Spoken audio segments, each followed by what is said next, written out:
അയ്യേ പൊട്ടും വാങ്ങിയോ? അതെന്നാ അങ്ങനെ? ഗർഭിണി ആയിരിക്കുമ്പോ അങ്ങനെ പല സാധനത്തിനോട് ഇഷ്ടം തോന്നും. കുഴപ്പമില്ല, ഒറ്റ മാസം കൂടെ അല്ലേ ഉള്ളൂ.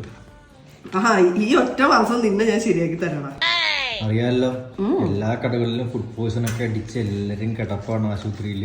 കുറെ ആൾക്കാരൊക്കെ കുറെ എണ്ണങ്ങളൊക്കെ ഇറങ്ങിയിട്ടുണ്ട്. ഫുഡ് പോയ്സണും മറ്റേ എല്ലാ പന്ന ഫുഡ് മിറ്റുണ്ട്. കുറെ ആൾക്കാർ ഇപ്പൊ മരിച്ചും പോയിട്ടുണ്ട്. അതുകൊണ്ട് എല്ലാം നീ വീട്ടിലുണ്ടാക്കി തന്നെ. അപ്പൊ ഞാൻ പറഞ്ഞ കുറെ എണ്ണം ഇറങ്ങിയിട്ടുണ്ട് ഇങ്ങനെ പന്ന ഫുഡ് കൊടുത്തു. പക്ഷെ അതുപോലെ കുറെ നല്ല ആൾക്കാരും ഉണ്ട്, നല്ല ഹോട്ടലുണ്ട്. പിന്നെ നല്ല ഹോട്ടലുണ്ട്. അപ്പൊ നമുക്ക് നല്ല ഹോട്ടലിൽ കഴിക്കാം. അടുത്ത നീ വേണ്ടെന്ന് പറയട്ടെ. എന്താണ് മരുത്തോമല്ലൊന്നും പറഞ്ഞേക്കരുത്. സ്റ്റീലിന്റെ ചോറ്റുപാത്രം എടുത്തിട്ട് കുറച്ച് ചോറ്, മുട്ട പൊരിച്ചത്, മാമ്പഴപ്പുളിശ്ശേരി, ഒരു തോരൻ അതൊക്കെ ചോറ്റുപാത്രത്തിൽ അടച്ചു വെക്കുക.